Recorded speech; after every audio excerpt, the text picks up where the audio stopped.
get to play in a environment where people don't have dredge hate. Right. And that's the dream. Right. But sometimes you really just have to fight through hate. Yeah. And this tournament has had a ton of dredge hate. Every single deck list I've looked at has had 3 to 5 graveyard hate cards. The dredge player just beat a Tormod script on camera in a game 3 a few rounds ago just by having 2 grave trolls in their opening hand. Yeah, but I think his opponent may have been a bit hasty. Sure. The argument that I've heard, though, from a lot of experienced dredge pilots, Max McCall, Richard Feldman wrote a great article, one of the better articles I've ever read on dredge, The Dark Art of Dredge Fu, I believe, about how cards like Nature's Claim have never won a game. In his long time playing dredge, he has never won a game that he would not have otherwise won with anti-hate like Ancient Grudge or Nature's Claim. That the only time he would consider playing something like that is against Leyline of the Void, and that even then, you just have to take your lumps, lose to Leyline of the Void decks, except that they really want to beat you and move on with your deck. And that's one of the risks that you take with playing dredge, is that you have to be okay with people just wanting to beat you and losing to those people. Yeah. So I have a piece of exciting news for the people viewing right now. Do tell. Brad Nelson, very good friend of mine, very good man, currently in the finals of the Grand Prix, playing Mono Blue Grand Architect. Awesome. Get yours now before they're sold out at $5 each. I think they were telling me that Star City has sold just unreal amounts of them since it started. Yeah, of course. Yeah, like just unbelievable. Deck's gonna explode. Yeah, of course. I mean, right now Grand Architect is still a pretty inexpensive card. Yeah. I mean, it's probably just like climbing by the hour, right? Probably. And I can't imagine that its price has sat still since the moment Lewis's deck tech got published. Yeah. I mean, you definitely still get them for less than they're probably going to be worth this week. Yeah. Because, I mean, next weekend at the PTQ, everybody and their dog is going to be wanting to play 12 Wormcoil Engines. The 12 Wormcoil Engine deck. 8 clones, man. 8 clones is so good. I was saying that a lot yesterday. And, okay, so Shawn is mulliganing down to 6 cards. Mark is content to keep his opening 7.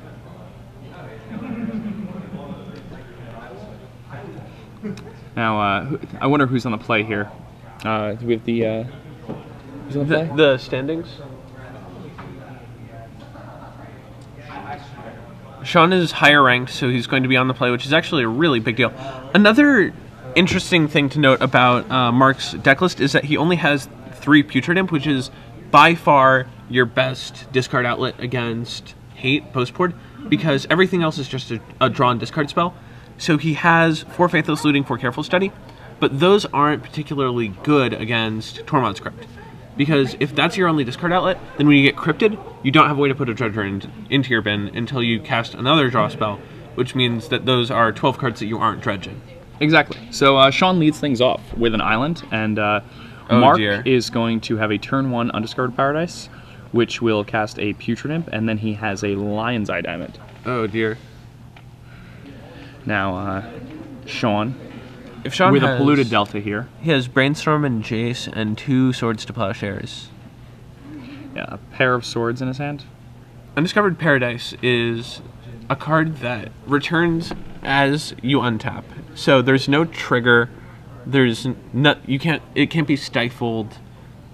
It is a card that's played in stasis decks of yore precisely because it always bounces back to your hand, and so you can just play it again as an untapped land. Yeah. It works here because it is the 3rd best rainbow land, 5-color land, after City of Brass and Gemstone land. And in a deck that wants about 10 5-color lands, so that it can cast everything from, Nature's Claim in green, to Faithless Looting in red, to Careful Study in blue, to Putrid Imp in black. Oh, wow. So, Shawn plays Swords to Plowshares on Putrid Imp. In response, And Mark responds by discarding his hand.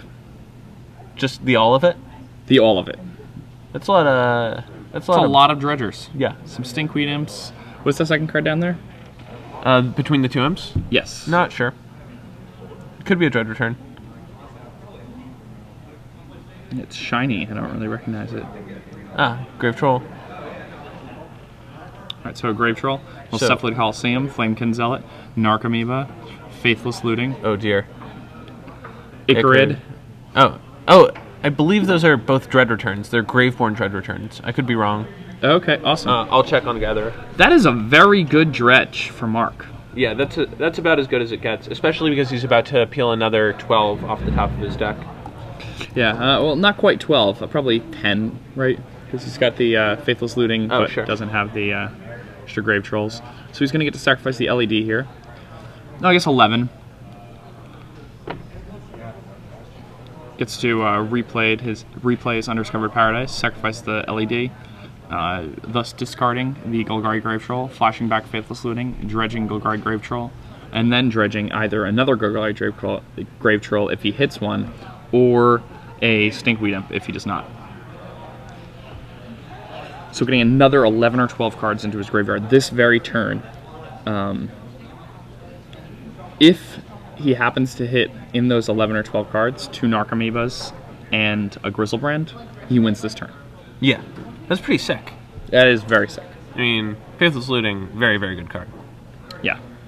It's worth noting how much more different Dredge is because of Faithless Looting. Because before Faithless Looting, for those of you who are fairly new to Legacy, there were basically two camps of Dredge players. There were the slow food Dredge players and the fast food Dredge players. And the slow food movement was, we want to play a lot of permanent heavy discard outlets, Tireless Tribe, Putrid Imp. There's probably one other that I'm missing, but they didn't want to play Lion's Eye Diamond. Yeah, so here, Shawn French casts Swords to Plowshares, removing the Narcomoeba from the game. Right. So with that Narcomoeba exiled, a Bridge from Below will not trigger. And one less creature toward a potential Dread return. Yeah, and that's actually a pretty big hindrance to Mark here. Alright, Mark going to remove a Stinkweed Imp from the game to put this Icarid into play from his graveyard. During his draw step, presumably going to dredge this Stinkweed Imp. Let's see what 5 cards he hits here. A Lion's Eye Diamond, another Narcomoeba, a Dread Return, a Breakthrough. And I still don't know what that card is. I'm trying to figure it out. There's 3 of them. Oh, it's a Graveborn Cabal Therapy. That makes sense. Okay. Yeah, because he's playing normal Dread Returns, and he clearly has a very, very fancy deck. So Yeah. I wouldn't think that he has any disparities between copies. Yeah, so an Icarid coming in, putting Shawn French down to 16. And will he choose to crack that LED? I'm actually I surprised feel like he hasn't done it yet. that's something that you would do pre-combat, right? Yes, like if you're going to do it. Yeah, because he flipped Flamekin Zealot early, right? Yeah. Is there a reason to hold on to it, really, here? Or... LED? Or like Faithless Looting? Yeah. I don't think so. Okay. But you definitely don't want to do it post-combat. Because, like, if he Miracles Terminus, then you just, like, give him more stuff to Wrath Away. That makes sense. Yeah, I really don't like it post-combat. It's the worst possible timing. And Mark, forgetting to flashback Cabal Therapy with that Icarid. Oh, yeah, jeez. What would you name? Well, I saw my opponent's deck list, right? Yeah. Spell Pierce. Maybe Counterspell. Maybe Force. The Deuce of? Oh, Force. Yeah, Force of Will, a 4 of. Could name Jace. Yeah, Okay. so Force So over he- Counterspell over Spell Pierce. Oh, he flipped the Gristlebrand this turn. He flipped a bunch of other graveyard interactive cards, but definitely has the Gristlebrand in his graveyard, is going to activate LED, discard his hand, is going to flashback Faithless Looting, And Shawn's going to need a Spell Pierce or a Counterspell here, or this is going to get out of hand. Okay, has the Counterspell. Life resumes as normal. Yep. He didn't return Icarid. I forgot to return his Icarid. He might not have had a black creature to eat. Oh, okay. Oh, yeah, the Putrid Imp was swords, so it was not in his graveyard. Correct. And the one Stinkweed Imp was dredged, and the other one was dredged, and then the other one had been removed for the last Icarid. Correct. All right, so in Elspeth, Spell Pierce and a Snapcaster Mage on top for Shawn French. I actually like Shawn's position a lot here.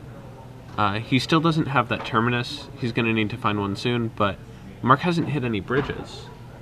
Yeah, and Mark, despite his incredibly strong draws earlier on in the game, still hasn't found a bridge, and if those Narcomoebas get put on the bottom, or Shawn just Snapcaster plows them, then there isn't a whole lot that Mark's got going on.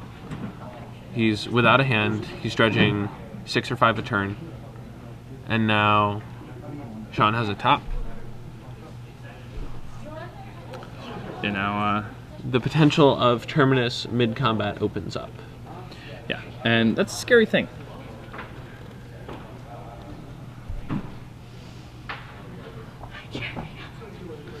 Alright, so Icarid comes back. Mark is going to exile a Stinkweed Imp from his graveyard in order to do that. Going to dredge a Golgari Grave Troll. See what he flips up here. Gets a Golgari Thug, a Breakthrough, a Faithless Looting, a City of Brass, a Bridge from Below, and a Careful Study. So basically, the one card that he really cares about in that entire dredge was the bridge. Yeah, so,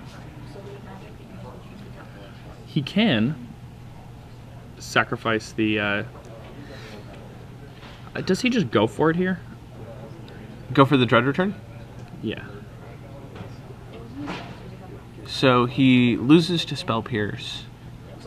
He gets 3 zombies as an insurance plan. So he has both... Does he have both Dread Returns or just one in his graveyard? I believe he has just one. Okay. Right now.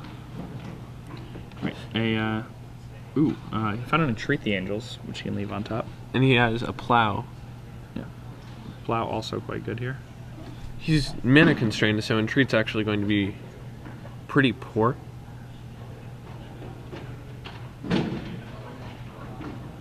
Icarid dies, gets a zombie, and this is really where the grind begins. Yeah, again, with no Cabal Therapy with that Icarid. Maybe he just is saving it for Dread Return? Like, the turn that he flashes Dread Return, he just wants to name Force of Will? I guess that's reasonable. Oh, you just know it's completely clear on that turn. Yeah.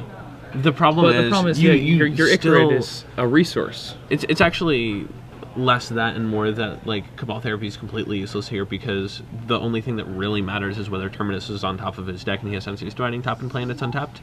Because if all of that's true, then it doesn't matter what he names. He could be... Shawn French could be empty-handed and Dread Return would still be, like, a pretty play because he just flips Terminus off the top at any point during that whole sequence and just wipes everything away. Shawn French, however, scooping him up, doesn't have a 4th land, and is just going to get ground out, was going to get attacked for lethal, either the next turn or the turn after. Yeah, the next turn Mark had him dead, if he wanted to. Mark there could have had Shawn on 0 cards by that point, just by sacrificing the Icarid over and over again. Yeah.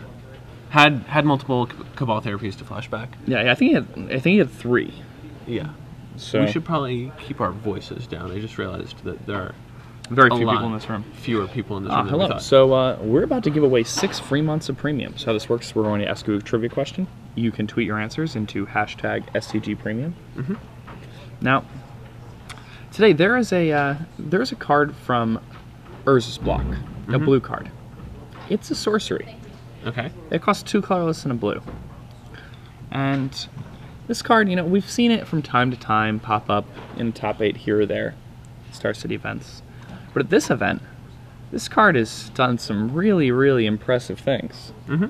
I'd like to know what 2 blue, so 2 colorless, 1 blue, sorcery from Urza's block has made a huge splash in this weekend's top 8. Okay. Good question. I like it. Keep them honest. Keep them on their toes. Yeah, very easy to find out. You can, you know, go to the StarCityGames.com website, look at the top 8 deck list from this event. Should be pretty clear. It should be very clear to you once you look at these deck lists what the answer to this question is. It's not Delver of Secrets. I'll tell you guys that it's not Delver of Secrets. Sometimes it becomes run and hide. That's another clue. Yeah.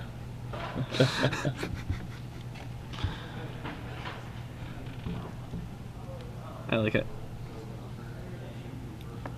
All right, so going into game 2 here, Shawn French, again, going to get to be on the play. Does not seem like a good matchup for him, but with the Tormod scripts and the Relic of Progenitus, maybe he'll be able to pull it out. Yeah, this matchup will definitely get more complex and more skill testing after sideboarding.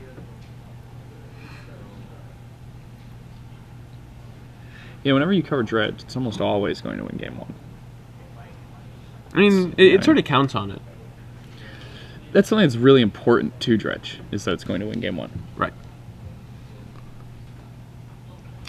If the blue-white deck had drawn more lands, I think it's entirely reasonable to have it win a game 1 against Dredge just by miracling Terminus. Do you remember the Dredge Pro Tour? Was that the one in Valencia? It was. The Pro Tour was about 50% Dredge, almost 50% Dredge.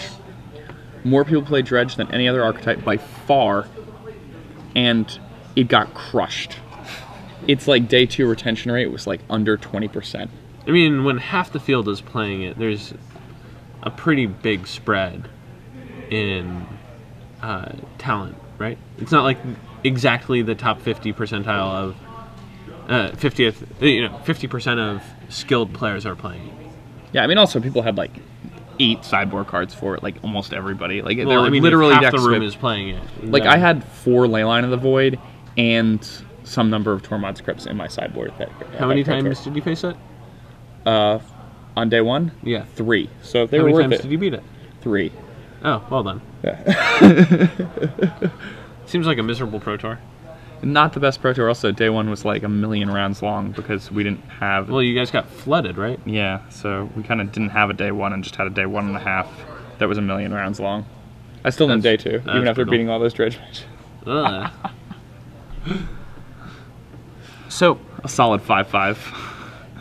One of the skills that this post-board game is going to test is Shawn's patience.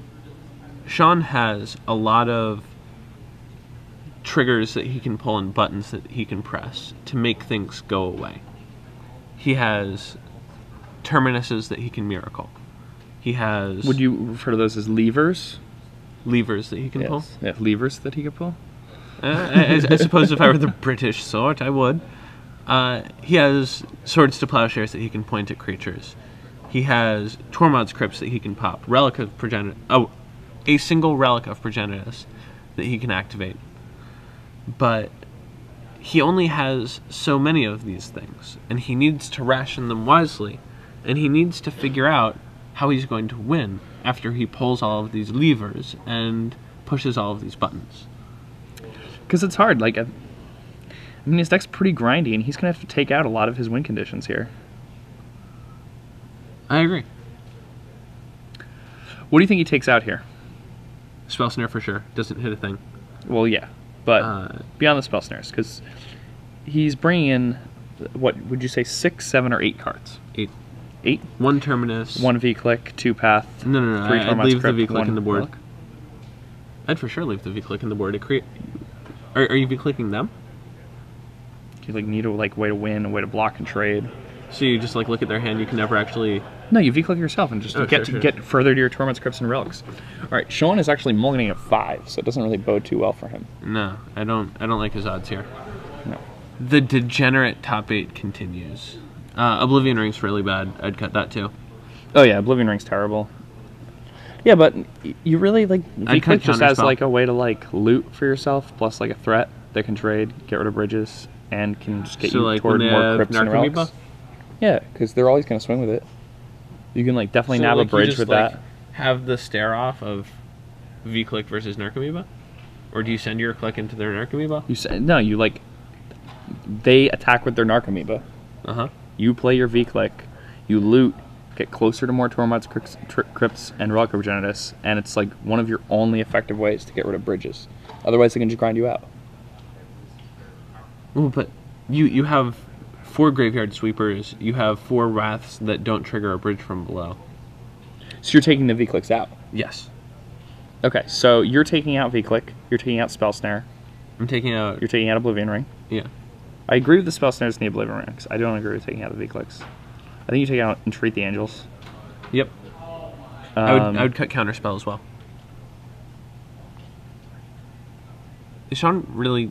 Shawn's mulliganing to 3? That's what we're getting over the headset. This is looking grim. He doesn't even have a Leyline of the Void to put into play. Yeah, the mulligan to 3. It's pretty rough. Not gonna lie. I have mulliganed to 3 a few times. I have never won any of those games. That's a fun fact. I heard that. Fun fact about him. His 3-card hand, Terminus, Snapcaster, more like a negative 3-card hand. Yes, Terminus, Snapcaster is actually like a 1-card hand, right? Yeah, it's actually even worse because you really want the Terminuses in your deck. Yes, it's probably worse than 1 card. You're right. All right, so 2-card hand. Land. Hey, people have won with 2-card hands before. It's happened. I'm ready to see it. Are you ready to see somebody win with a 2-card hand? I would love nothing more than to see Blue-White Miracle Control defeat Dredge with a 2-card hand. With a 2-card hand? Tundra, Sensei's Divining Top. Go. Hellbent. What if he just goes double crypt? And then just like starts drawing cards. Well, maybe Mark kept a 4-lander and curves out perfectly and beats him up with his flying squad of Narcomoeba and Stinkweed Imp and his dog. Faithless Looting, LED, Cabal Therapy, Firestorm. Firestorm? He brought in Firestorm? Firestorm is a card from... Weatherlight? Weatherlight, thank you. Yeah. That is a red instant, and it reads, choose and discard X cards from your hand. From your hand. Firestorm deals X damage to each of X target creatures and or players. So you can only discard as many cards as you have targets.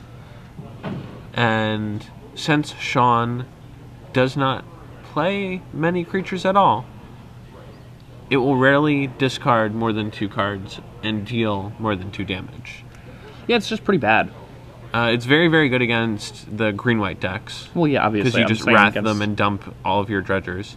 But against a control deck like this, it's very, very bad. Maybe he anticipated like Vendilion Clicks and Snapcaster Mages. It's almost like he read his list. Alright, so Narcomoeba in play for Mark. And Gemstone Mine. Pretty full grip. Gets to play this LED. Gets to flashback Faithless Looting. Yeah, and I think his goal at this point is just to... Spell Pierce the LED. I like it. Yeah, I mean, hey, he's interacting. That's actually a pretty big deal. I agree. Especially with how many good cards are in Mark's hand. Like, good cards that... Yeah, that dredge. That should be in Mark's graveyard for Mark. Correct. All right. A second land. A second land. We have This 2-land hand. Suddenly the 2-land hand not looking too bad here. So you're saying there's a chance? I'm saying there's a chance. Can we root for Relic of Progenitus? I would love nothing more than to see. I mean, like, actually, there's one-off. no way we can't root for guy who mulliganed to 2. Yeah, obviously. Like, right? Against Like, Dredge? Yeah, sorry, Dredge player, if you can hear me. I'm rooting against you. like Dredge is always a villain. Yeah, of course. And now, like, he shuffled his opponent's deck in a way that made his opponent mulligan to 2. What a scumbag. What an evil human. If we can even call him that. Mark, bashing in for 1 with that Narcomoeba.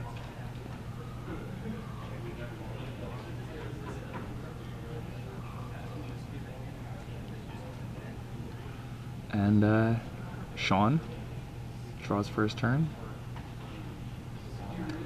Plow, he has a plow for the Narcomoeba. Yeah, man. Oh. You just do that like first opportunity, right? Yeah, I would snap that off. Don't let him get any bridge tokens. Also, you just like wanna, I guess, 2, you mulligan to 3, 2. It's like 4, 5. These are some pretty miserable dredges, though. yeah, like the There's worst. like nothing going on. Well, I think he has all of his lands in his graveyard. Yeah, all the cards that he wants to dredge are all in his hand. Well, yeah. I think you actually might just be supposed to take some draw steps here. Discards bridge on unstep. I would have plowed. I guess when you discard bridge, that's like the hard end of the turn. You can't tap mana after someone discards a card. No, You can't do anything. That's why if somebody says Brainstorm. discard and then discards their cards, their turn is over. You no longer have an opportunity to do anything. So he put... Oh, he has a Terminus in his hand, and he put it back second from the bottom? Mm-hmm. So he's going to get to plow this Narcomoeba? It's going to be sweet. Yeah, it is going to be pretty sweet. So he's going to draw a card for his... Yes. He's going to draw a card for his turn next turn. Then he's going to have another Brainstorm to brainstorm into Terminus. On his opponent's turn if he wants to, or Yeah, get him. set it up. Yeah. Nope, no Oh Ichorids. man, this is too good to be true. No Ichorids. Oh, does he have an Ichorid? Man. Boo. Boo this man, boo. Yeah, so Ichorid. We out. And, I mean, how is Shawn going to win on 2 cards? It's looking like he's going to in draw pretty his good card, shape. and then on his opponent's turn, his opponent is going to return Ichorid again. He's going to cast Brainstorm and flip the top of his deck, and it's going to be Terminus. He's going to put the trigger on the stack, continue brainstorming, put 2 cards back, and then put Terminus on the stack. Yeah. Alright, so Ichorid coming in for 3. Getcha. Shawn down to 15 now. Still very alive. Yeah. Dies, gets a trigger. Oh man, I really hope he returns all of those Ichorids. Draw a card, say go. I kinda want him to fan his hand a little bit, look through it, pretend that he has something to do. He looks too much like a man with a plan. Very stoic, just like the quick draw and pass. Something's up. Something is afoot. Oh, he's saying I had 8. I needed to discard. You didn't let me do that. Sure. Mark working with a 7 to 8 card hand at all times now. Yeah, I'm actually a bit surprised that, doesn't Mark have the Dreader turn and some bridges in the yard? Yes, but he's going to need to get those Ichorids back. And, yes, all the Ichorids. Get them. Get them in the draw step. This is going to be so good. Yeah, this is going to be Go, Shawn, really go. good. This is going to be...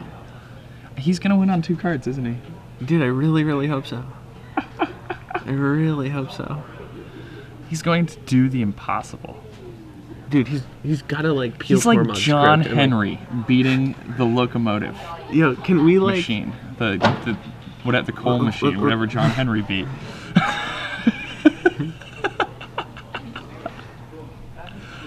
And Golgari Grave Troll. 1, Dredging, 6 2, cards. 3, 4, 5, 6. Hold on. These are some really bad dredges for him. Huh? Please have an effect in his draw step. Please have an effect in his draw step. Put the Ichorids on the bottom of his library. Alright, so We have something to do, ladies and gentlemen. Snapcaster Mage. That's not what I expected at all. yeah, it's not what I expected either. I was expecting him to get those Ichorids. What's going on? Hey, didn't he have the Terminus on the top of his deck? Yeah, he does. He has Brainstorm in his hand, doesn't he? That's what I thought. Oh no, he put the Terminus one card higher. Did he really draw the Terminus wrong? Oh, Shawn. Did he really You were misstack his gonna Brainstorm? blow him out, and you bung into 2. It was gonna be the sweetest thing that ever happened. Or ever You were gonna would. be like John Henry. Oh, man. It's alright. I still have faith.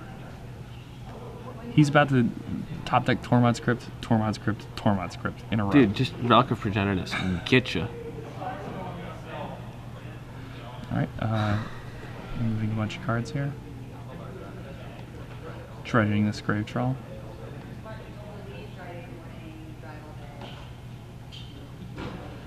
Some really aggressive dredging when you know that your opponent has 3, 4, crypts and 5. stuff, isn't it? 6. Those are some bridges. Yeah, I mean that's a very good dredge for him, as opposed to the others that he's had. He does have this card in his hand that will let him not die. This counterspell card that he kept in. Well, I mean, isn't Mark just going to keep attacking him with the Ichorids? Well, yeah. Is that just a better he play? needs to miracle the 3rd Terminus in his deck off the top, which is not exactly the most reasonable expectation. Yep, Shawn, down to 3 now.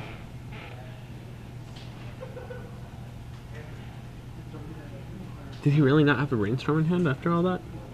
Maybe the thing that we thought was a Brainstorm was a Snapcaster. I really thought it was a Brainstorm. Yeah, me too. It wasn't even that I was rooting for it, I just thought he had a Brainstorm. Come on, it also would have been the sweetest thing that ever happened. And that's it. Mark Eilers, able to win. Boo. Taking out Shawn in a Boo, very boo. tight game where Shawn